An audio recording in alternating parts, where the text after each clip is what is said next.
നമസ്കാരം. മുഖ്യമന്ത്രി പിണറായി വിജയൻ്റെ തലയിൽ ഇടുത്തിയായിട്ട് വീണ്ടും ലാവ്ലിൻ കേസ്.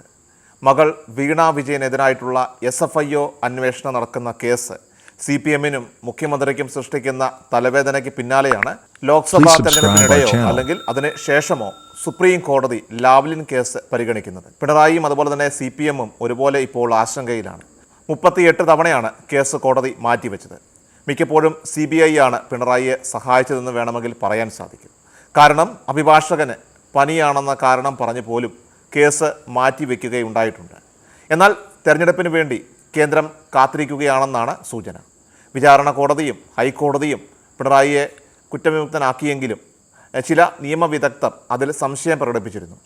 എയർലി പെറ്റീഷൻ നൽകി കേസ് അവസാനിപ്പിക്കണമെന്ന് ആവശ്യപ്പെട്ട് പിണറായി സുപ്രീം കോടതിയെ സമീപിക്കാത്തതും ദുരൂഹതയ്ക്ക് ഇടയാക്കുന്നു. വീണ്ടും വിചാരണയുണ്ടായാൽ തനിക്ക് തിരിച്ചടി ഉണ്ടാകുമോ എന്ന് അദ്ദേഹം ഭയക്കുന്നുണ്ടായിരിക്കണം. കേരള ഹൈക്കോടതിയിൽ CBI കുറ്റപത്രം സമർപ്പിച്ചപ്പോൾ കേസിലെ പ്രതിയായിട്ടുള്ള ലാവ്ലിൻ കമ്പനി വൈസ് പ്രസിഡന്റ് ക്ലൗസ് ടെൻഡറിനെ ഇന്ത്യയിലെത്തിക്കാനായിട്ട് കാലതാമസം നേരിടുന്നതിനാൽ തന്നെ കുറ്റപത്രം സ്പ്ലിറ്റ് ചെയ്ത് വിചാരണ നടത്തണമെന്നും കേസ് തന്റെ രാഷ്ട്രീയ ഭാവിക്ക് തടസ്സമാണെന്നും കാട്ടി Pinarayi Vijayan early hearing petition നൽകിയിരുന്നു. കേരളത്തിലെ തെരഞ്ഞെടുപ്പിന് മുൻപ് പിണറായിയെ കുറ്റവിമുക്തനാക്കിയതിനെതിരെ നൽകിയ ഹർജിയിൽ വാദം കേട്ട് കോടതി തീരുമാനം പറയുമെങ്കിൽ രാഷ്ട്രീയമായിട്ട് വളരെ പ്രധാനപ്പെട്ട സംഭവമാകും.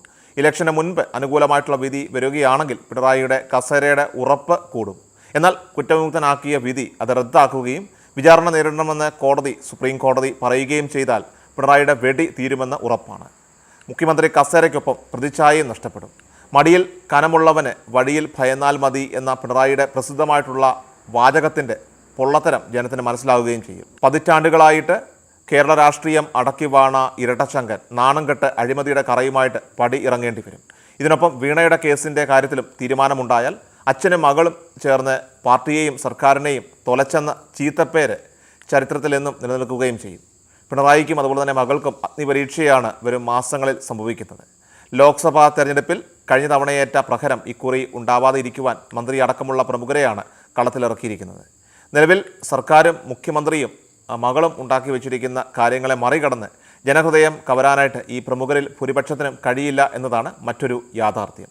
കൊല്ലത്ത് മുകേഷിനെ സ്ഥാനാർത്ഥിയാക്കിയത് എന്ത് കണ്ടിട്ടാണെന്ന് മനസ്സിലാകുന്നേയില്ല. കൊല്ലം ഇടതുകോട്ടയായിരുന്നെങ്കിലും പ്രേമചന്ദ്രൻ വലത്തേക്ക് പോയതോടെയാണ് സ്ഥിതി മാറിയത്. പാർട്ടിയിലെ പിണറായിയുടെ അപ്രമാദിത്വം പൊളിക്കാനായിട്ട് കാത്തിരുന്നവർ വലിയ സന്തോഷത്തിലാണ്.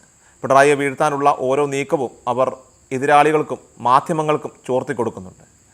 സെക്രട്ടേറിയറ്റിലിരിക്കുന്ന ഫയലിൻ്റെ കോപ്പി മാത്യു കൊള്ളനാടൻ MLAയ്ക്ക് കിട്ടിയത് അങ്ങനെയാണ്. നിയമസഭ നടക്കുമ്പോൾ LDF പാർലമെൻ്ററി പാർട്ടി യോഗത്തിൽ നടക്കുന്ന കാര്യങ്ങൾ വള്ളിപുള്ളി തെറ്റാതെ UDF ക്യാമ്പിൽ എത്തുകയും പിണറായിയുടെ സർവ്വ പ്ലാനും പൊളിഞ്ഞ സംഭവങ്ങൾ വരെ ഉണ്ടായിട്ടുണ്ട്. ഇതേ തുടർന്ന് യോഗത്തിൽ അദ്ദേഹം ക്ഷുഭിതനാവുകയും ചെയ്തിരുന്നു. സീനിയറും അതുപോലെ തന്നെ കാര്യപ്രാപ്തിയുമുള്ള പല നേതാക്കളെയും യുവാക്കളെയും ഒഴിവാക്കുകയും തൻ്റെ ഏറാൻമൂളിയായിട്ട് നിൽക്കുന്നവർക്കും അതുപോലെ തന്നെ മരുമകനും സ്ഥാനമാനങ്ങൾ നൽകുകയും ചെയ്യുന്നത് പലർക്കും അത്ര രസിച്ചിട്ടില്ല. AN ഷംസീറിൻ്റെ തന്നെ കാര്യം എടുത്തു നോക്കുക. സംഘടനാ രംഗത്ത് മുഹമ്മദ് റിയാസിനേക്കാൾ എത്രയോ സീനിയറും അതുപോലെ തന്നെ നിരവധി സമരങ്ങൾ സംഘടിപ്പിച്ചിട്ടുമുള്ള വ്യക്തിയാണ്. M സ്വരാജും അതുപോലെ തന്നെയാണ്. അവരെയൊക്കെ മാറ്റി നിർത്തിയിട്ടാണ് അടുത്ത കാലം വരെ കോഴിക്കോട് എന്ന ഇട്ടാവട്ടത്തിൽ രാഷ്ട്രീയ പ്രവർത്തനം നടത്തിയിരുന്ന മുഹമ്മദ് റിയാസിനെ പിണറായി പൊക്കിക്കൊണ്ടുവന്നത്. പാർട്ടിയിലും സർക്കാരിലും ഒരേപോലെ സ്ഥാനങ്ങൾ നൽകി അതിലുള്ള അതൃപ്തി G സുധാകരനും കടകംപള്ളി സുരേന്ദ്രനും അടക്കം തുറന്നടിച്ചതാണ്. അത്രത്തോളം അസഹിഷ്ണുത പിണറായിക്കും മുഹമ്മദ് റിയാസിനുമെതിരെ പാർട്ടിയിൽ നിലനിൽക്കുന്നുണ്ട്.